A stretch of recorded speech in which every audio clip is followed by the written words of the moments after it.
Hello everyone, आप सभी को हमारे यूट्यूब चैनल टच एग्जाम में फिर से एक बार स्वागत है। आशा है दोस्तों आज आप सभी लोग अच्छे होंगे और बढ़िया होंगे।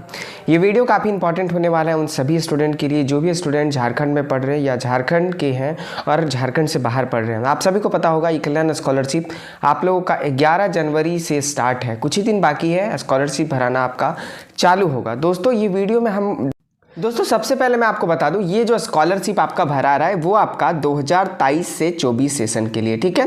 बहुत लोग वीडियो बना रहे हैं और यहाँ बता रहे हैं 2024 का स्कॉलरशिप है। दोस्तों ऐसा नहीं है, मैं आपको बता देता हूँ। अभी आप जब एडमिशन लिए होंगे तो 2023 के सेशन में एडमिशन लिए होंगे दोस्तों, ठीक है। भले ही आपका 2024 चल रहा हो बट इससे आपका वो नहीं होता है। बट आपको पता होना चाहिए कि आपका 2023 में एडमिशन लिए हो और पिछले साल जो स्कॉलरशिप भराया था वो 2022-23 का भराया था और इस बार जो स्कॉलरशिप भरा रहा है यानी कि स्टार्ट होगा 23-24 का भराएगा। तो आप यहाँ पर गलत इन्फॉर्मेशन पे भटकिएगा नहीं। मैं आपको बता रहा हूँ ये जो स्कॉलरशिप है वो आपका 2023 का ही भरा रहा है बट 2024 डेट थोड़ा आगे चल रहा है तो इससे कोई दिक्कत नहीं। बट आपका जब 25 आएगा तो 24 का भराएगा, ठीक है। बट ऐसा ही होता है हर साल, यहाँ पर थोड़ा सा लेट चलता है, ठीक है। बट कोई दिक्कत की बात नहीं, आपका सेशन और सारा चीज़ यहाँ पर मैच हो जाता है और स्कॉलरशिप भी आपको मिल जाता है। दोस्तों सबसे पहले हम यहाँ पर बात करने वाले एकलव्य स्कॉलरशिप के लिए 2023 के लिए क्या क्या डॉक्यूमेंट्स रिक्वायर्ड हैं, जो आपको कंपलसरी डॉक्यूमेंट चाहिए। यहाँ पर कुछ लिस्ट बना दी है ताकि आपको प्रॉब्लम ना हो। साथ ही साथ अगर आपके पास इतना डॉक्यूमेंट है तो आप स्कॉलरशिप बहुत ही ईजी तरीका से भर सकते हो दोस्तों, और कोई भी स्कॉलरशिप लेने से आपको नहीं रोक सकता है।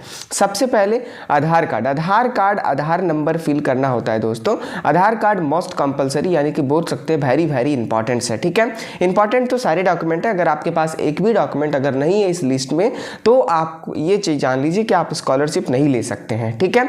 यहाँ पर सबसे पहले आधार कार्ड, ठीक है। तो आधार कार्ड मैंने आपको बता दिया, बहुत ही इंपॉर्टेंट है क्योंकि आपको पता होगा अकाउंट नंबर अब यहाँ पर फिल नहीं करना होता है, पासबुक भी अपलोड नहीं करना होता है। आपका पैसा जो है वो पीएफएमएस के तरफ से या फिर बोल सकते हैं डीबीटी, डायरेक्ट बेनिफिशियरी ट्रांसफर की मदद से डायरेक्ट आधार कार्ड से आपके बैंक अकाउंट में डाला जाता है, जो भी आधार कार्ड से बैंक अकाउंट लिंक होता है, ठीक है।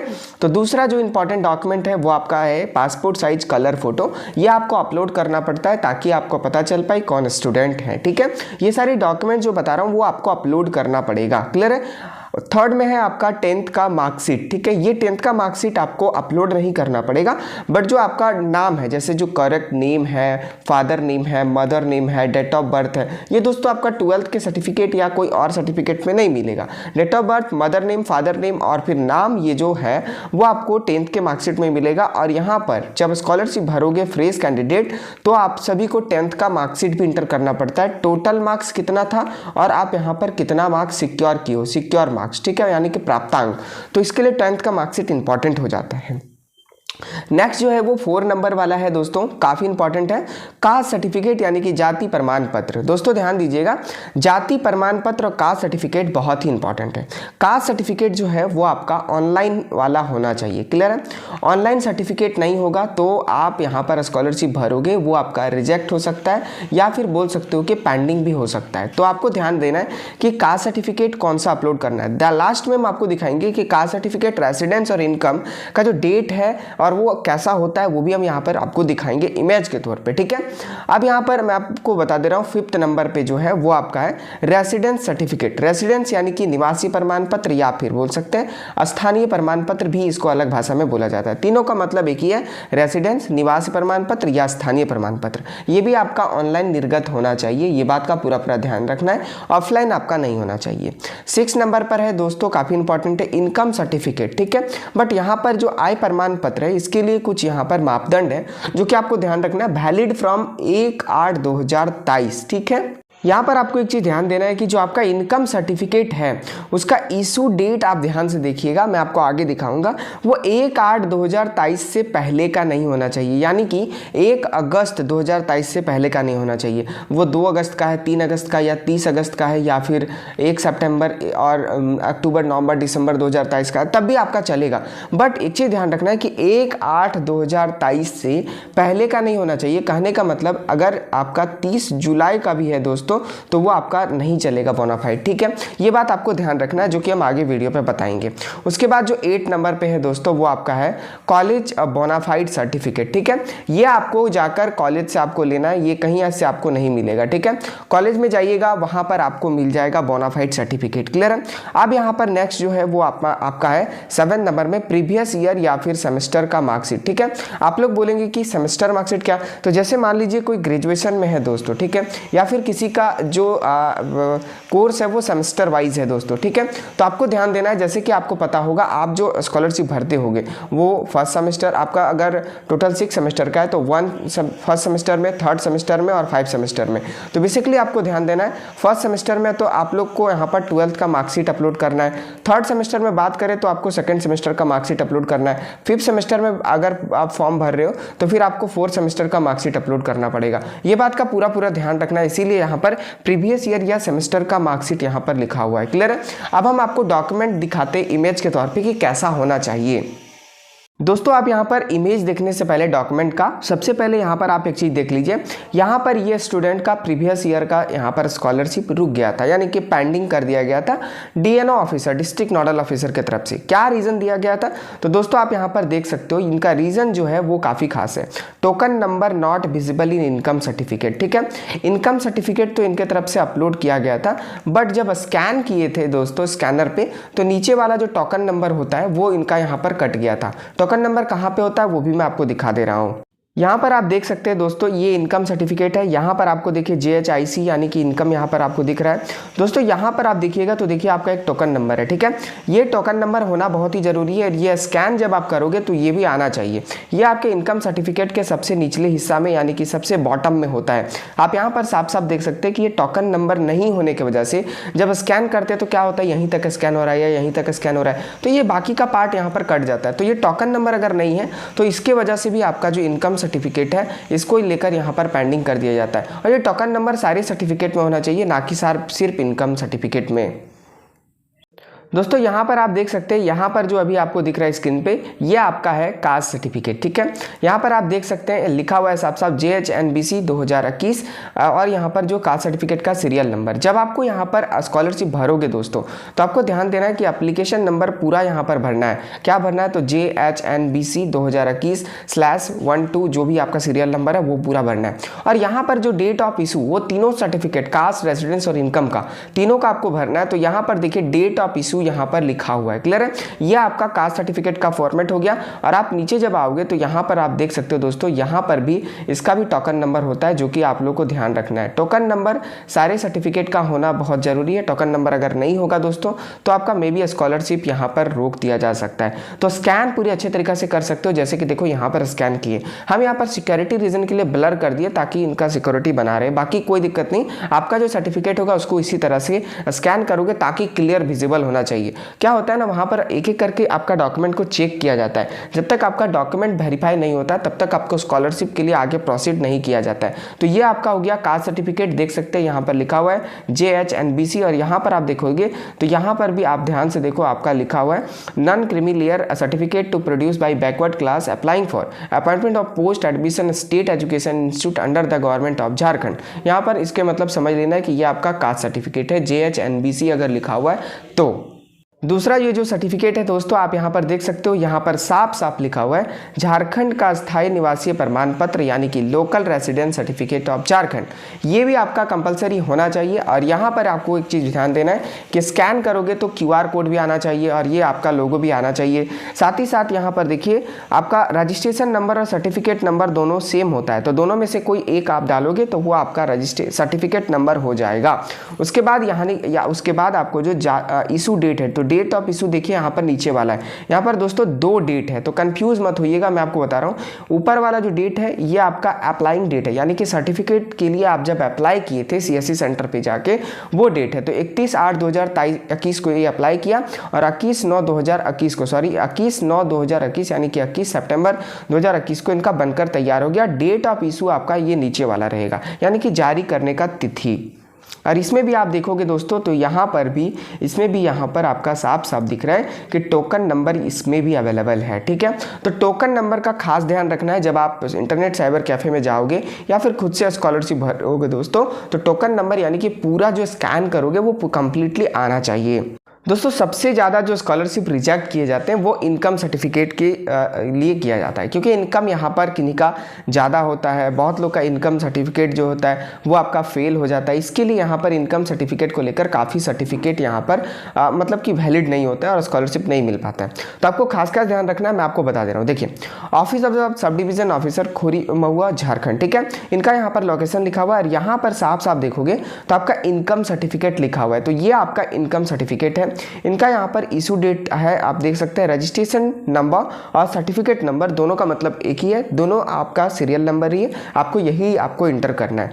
अब यहाँ पर आपको मैं बताया ऊपर वाला डेट अप्लाइंग डेट होता है, इसको आपको नहीं डालना है। नीचे वाला जो डेट है दोस्तों वो आपको डालना है, जो यहाँ पर डेट ऑफ इशू है 4/3/2023 यानी कि 4 मार्च 2023। ठीक है, यह आपका पीछे वाला इनकम है, इसलिए मैं यहाँ पर आपको दिखा रहा हूँ। बाकी जो इस साल का इनकम है वो आपको ध्यान रखना है कि 1/8/2023 से पहले का नहीं होना चाहिए। अगर 1/8/2023 का है तो चलेगा, और इसके बाद का अगर कोई भी डेट का है तो वो आपका चलेगा। तो ज़्यादा अच्छा रहेगा कि जितना जल्दी हो सके आप इनकम सर्टिफिकेट के लिए अप्लाई कर दो। जितना करंट डॉक्यूमेंट आपका होगा उतना स्कॉलरशिप रिजेक्ट होने का चांस कम रहेगा। बट मैं आपको बता रहा हूँ, कास्ट और रेसिडेंस ध्यान दीजिएगा।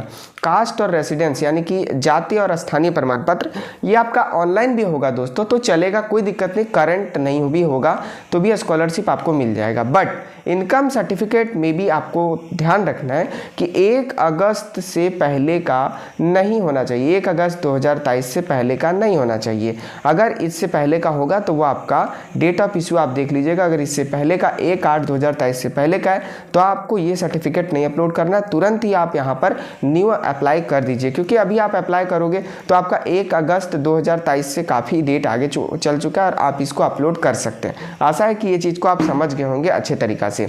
आपको ध्यान देना है, यहाँ पर जो है डी सर्टिफिकेट वैलिड अंटिल, ये 6 मंथ का वैलिडिटी रहता है, इसको आपको नहीं देखना है। बस आपको देखना क्या है कि यहाँ पर आप जब अप्लाई कर रहे हो तो आपका डेट ऑफ इशू जो सर्टिफिकेट का है वो 1 अगस्त 2023 से पहले का नहीं होना चाहिए, क्योंकि ये नोटिफिकेशन में भी बोला गया है। मैं आपको दिखा देता हूँ, ध्यान से आप यहाँ पर देख सकते हैं। ये नोटिफिकेशन है स्कॉलरशिप के लिए। दूसरे यहाँ पर आपको दिख रहा होगा फर्स्ट नंबर में लिखा हुआ है, ऑनलाइन के माध्यम से निर्गत आय प्रमाण पत्र इनकम सर्टिफिकेट अंचलाधिकारी, अनुमंडल पदाधिकारी या अथवा उपायुक्त स्तर से निर्गत होनी चाहिए। तीनों में से किसी भी स्तर से निर्गत होगा तो वो चलेगा।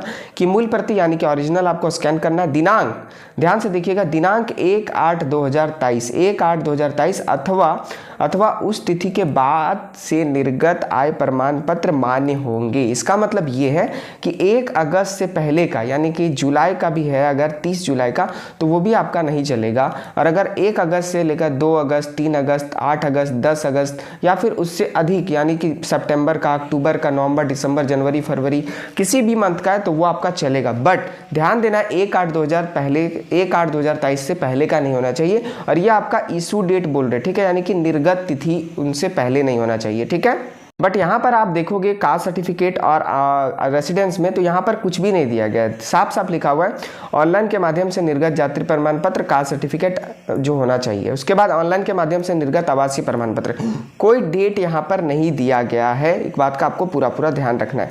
तो कास्ट और रेसिडेंस आपका बस ऑनलाइन अगर होगा, जैसे मैं आपको फॉर्मेट दिखाया हूँ, ज़्यादा पुराना नहीं होना चाहिए, ऑनलाइन अगर होगा तो आपका वो चल जाएगा, कोई दिक्कत की बात नहीं है। दोस्तों आपको ध्यान रखना है, जब स्कैन करोगे, मैं फिर से बता रहा हूँ, बार बार एक ही चीज़ बोल रहा हूँ कि यहाँ पर टोकन नंबर होना चाहिए। वो साफ साफ देखिए, मैं स्कैन किया हूँ तो साफ साफ यहाँ पर दिख रहा है। अगर टोकन नंबर नहीं होगा तो फिर आपको बेसिकली प्रॉब्लम हो सकता है। तीनों सर्टिफिकेट में टोकन नंबर अलग अलग होता है, तो तीनों का साफ आपका दिखना चाहिए। दोस्तों अब हम बात कर लेते हैं बोनाफाइड सर्टिफिकेट का। ठीक है, तो बोनाफाइड सर्टिफिकेट देखिए, बहुत सारे कॉलेज में अलग अलग टाइप से अपना बोनाफाइड का फॉर्मेट होता है, तो उससे कोई दिक्कत की बात नहीं है। यहाँ पर आपको एक चीज़ ध्यान देना है कि आपका जो रेफरेंस नंबर है बोनाफाइड का यानी कि सीरियल नंबर है वो आपका होना चाहिए, और डेट आपका इशू यानी कि जिस दिन बोनाफाइड इशू हो रहा है वो आपका होना चाहिए। अगर ये आपका खाली है और अगर ये दोनों में से कोई भी एक खाली है तो आपका ये बोनाफाइड नहीं चलेगा। हो सकता है कि पेंडिंग कर दे या फिर रिजेक्ट कर दे। और यहाँ पर आपका साफ साफ लिखा हुआ हुआ रहता है, जैसे कि कौन सी ईयर का है। देखिए ड्यूरेशन इनका 3 साल का, ये सेकेंड ईयर में है और इनका सेशन भी यहाँ पर मेंशन है, तो वो कॉलेज वाले अपने अकॉर्डिंग बोनाफाइड दे देंगे, कोई दिक्कत की बात नहीं। साथ ही साथ आपको एक चीज़ ध्यान देना, आपके बोनाफाइड सर्टिफिकेट में कंप्लीट फी स्ट्रक्चर होना चाहिए, जो टोटल फी स्ट्रक्चर होता है बोनाफाइड का वो, और नीचे यहाँ पर कॉलेज का स्टाम्प होना चाहिए और यहाँ पर आपका जो सिग्नेचर है, जो प्रिंसिपल है उनका साइन होना चाहिए, ठीक है। तो ये बोनाफाइड का स्ट्रक्चर होता है। बाकी बोनाफाइड कॉलेज वाले के जिम्मे में होता है, वो आप जाइएगा जैसे स्कॉलरशिप चालू होगा दोस्तों, तो वो आपको बोनाफाइड वहाँ पर जैसे रूल होगा, रूल के अकॉर्डिंग वो काट के आपको दे देंगे, ताकि आपको स्कैन करके अपलोड कर पाओ। बोनाफाइड सर्टिफिकेट बहुत ही इंपॉर्टेंट है। बोनाफाइड सर्टिफिकेट अगर आपके पास नहीं होगा दोस्तों, तो आप यहाँ पर अप्लाई नहीं कर पाओगे। बोनाफाइड सर्टिफिकेट बहुत ही जरूरी है दोस्तों। ये जो सर्टिफिकेट है वो कंप्यूटर से जनरेट किया गया बोनाफाइड है, तो कोई दिक्कत की बात नहीं। अगर आपके कॉलेज में हैंड रिटेन बोनाफाइड भी देता है तो कोई दिक्कत की बात नहीं, ये भी आपका वैलिड है, ठीक है। पर यहाँ पर एक बात ध्यान रखना है, साफ साफ आपका यहाँ पर रेफरेंस नंबर यानी कि बोनाफाइड सीरियल नंबर होना चाहिए, और डेट ऑफ इशू जो बोनाफाइड का होगा वो भी होना चाहिए। यहाँ पर देख सकते हैं ये आपका साफ साफ यहाँ पर जो इनका सेशन है वो भी लिखा हुआ है, तो जो सेमेस्टर है इनका वो भी यहाँ पर मेंशन किया गया है, क्लास का रोल नंबर वो भी मेंशन किया गया है, तो आपका यहाँ पर ध्यान रखना है। उसके बाद यहाँ पर फीस स्ट्रक्चर देखोगे दोस्तों, तो ये भी यहाँ पर मेंशन है कि यहाँ पर कॉलेज का जो टोटल फीस स्ट्रक्चर है वो क्या है। तो ये फीस स्ट्रक्चर काफ़ी जरूरी है। और बहुत लोग बोल रहे होंगे कि यहाँ पर बैंक अकाउंट तो उनका है, पैसा किस में आएगा, तो ये आपका कॉलेज का बैंक अकाउंट होता है दोस्तों, तो इससे आपको कोई प्रॉब्लम नहीं है, आपका यहाँ पर बैंक अकाउंट नहीं रहेगा। साथ ही साथ जो आपका जो सिग्नेचर है, अथराइज जिनको यहाँ पर प्रिंसिपल है, उनका यहाँ पर साइन बोनाफाइड में होना बहुत ही जरूरी है। दोस्तों अब हम यहाँ पर बात कर लेते हैं मार्कशीट के बारे में, ठीक है। तो मार्कशीट आपको कौन सा अपलोड करना है, तो दोस्तों ध्यान से देखिएगा, मैं एक शॉर्टकट में बता दे रहा हूँ, बाकी आपको समझ में नहीं आएगा तो फिर बाद में मैं आपको क्लियर में बता दूंगा अलग वीडियो में। देखिए अगर आप 12th क्लास के लिए आप स्कॉलरशिप भर रहे हो दोस्तों, ठीक है, तो आपको पता होगा 12th आपका 2 साल का होता है, फर्स्ट आपका 11th और दूसरा साल होता है वो 12th का होता है, ठीक है। तो दोस्तों आपको ध्यान देना है, जब आप 11th में अगर स्कॉलरशिप भर रहे हो तो 10th का मार्कशीट अपलोड करोगे, यानी कि 1 साल पीछे वाला, यानी कि 1 सेमेस्टर या फिर ईयर का पीछे वाला। और अगर आप 12th में स्कॉलरशिप भर रहे हो तो 11th का तो आपका मार्क्स आ गया होगा, तो 11th क्लास का अपलोड करोगे, ठीक है। इसी तरह से हम अगर बात करते हैं, आपका टोटल 6 सेमेस्टर है दोस्तों, तो आपको पता होगा स्कॉलरशिप जो भरना है 1, 3 और आपका 5 में भरना है। तो दोस्तों 1 में आप अगर भरोगे, 12th से एडमिशन लियो, 12th लेवल से आप ग्रेजुएशन कर रहे हो तो 12th का मार्कशीट अपलोड करोगे। 3rd सेमेस्टर में अगर आप भर रहे हो स्कॉलरशिप तो आपको यहाँ पर 2nd सेमेस्टर का मार्कशीट अपलोड करना है। 5th सेमेस्टर में अगर आप स्कॉलरशिप भर रहे हो दोस्तों, तो आपको यहाँ पर 4th सेमेस्टर का मार्कशीट को अपलोड करना है। ये बात आपको पूरा ध्यान रखना है, चाहे आप डिप्लोमा में स्कॉलरशिप भर रहे हो वहाँ भी आपका सेमेस्टर वाइज है, या फिर ग्रेजुएशन कर रहे हो दोस्तों तो वहाँ पर भी आपका सेमेस्टर वाइज है। बेसिकली जो कोर्सेज, बहुत सारे कोर्सेज है वो आपका सेमेस्टर वाइज है, तो सेमेस्टर वाइज में आप प्रीवियस ईयर का सेमेस्टर का मार्कशीट अपलोड करना है, ये बात का पूरा ध्यान रखना है। और एक बात मैं आपको फिर से बता रहा हूँ, जो आपका मार्कशीट होगा दोस्तों, अगर आप यहाँ पर इनको जेरोक्स अपलोड कर रहे हो, जेरोक्स अगर अपलोड कर रहे होंगे स्कैन करके, तो फिर आपको ध्यान देना है, जेरोक्स कॉपी अगर होगा तो नीचे आपका साइन होना बहुत ही जरूरी है, ठीक है। ये आपका साफ साफ नोटिफिकेशन में लिख दिया गया है। अगर आपका कलर आपका मार्कशीट है तो जेरोक्स का कोई रिक्वायर्ड नहीं है, क्योंकि वो ओरिजिनल सर्टिफिकेट में आप साइन नहीं कर सकते। बट अगर आप ब्लैक एंड व्हाइट स्कैन कर रहे हो दोस्तों, तो नीचे आपका सिग्नेचर होना चाहिए, यानी कि जेरोक्स वाले पेपर पे साइन होना चाहिए। ये बात का पूरा ध्यान रखना है, क्योंकि ये आपका स्कॉलरशिप का जो नोटिफिकेशन आया है उसमें यहाँ पर दिखाया गया, मैं आपको बता देता हूँ। यहाँ पर आप जब नोटिफिकेशन देखोगे दोस्तों, तो यहाँ पर देखिए 5th नंबर पे मेंशन किया गया है कि पूर्व में परीक्षा के अंकपत्र, मार्कशीट ऑफ प्रीवियस एग्जाम की अभी प्रमाणित प्रति चाहिए, ठीक है। अभी प्रमाणित का मतलब ही होता है सेल्फ अटेस्टेड, यानी कि आपका साइन होना चाहिए, ठीक है।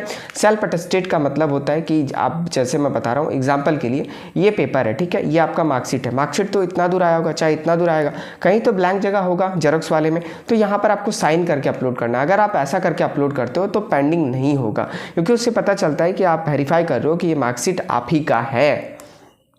दोस्तों आशा है वीडियो आपको अच्छा लगा होगा। वीडियो में कम्प्लीटली आपको समझ में आ गया होगा कि क्या क्या सारे डॉक्यूमेंट्स हैं जो आपके लिए इंपॉर्टेंट हैं और क्या क्या डॉक्यूमेंट को बनाकर रखना है। वीडियो में अगर आपको कुछ चीज़ नहीं समझ में आएगा तो प्लीज़ आप हमें कमेंट करें, मैं आपको पूरी आशा करता हूँ कि जवाब देने की कोशिश करूँगा। वीडियो अगर अच्छा लगा होगा तो वीडियो को लाइक करें, चैनल पर नहीं तो आप प्लीज़ आप सब्सक्राइब करें, ताकि जैसे जैसे अपडेट आता है स्कॉलरशिप का या फिर आप कैसे अप्लाई करोगे वो सारा वीडियो आपको यहाँ पर मिलते रहे। Thanks for watching, have a nice day.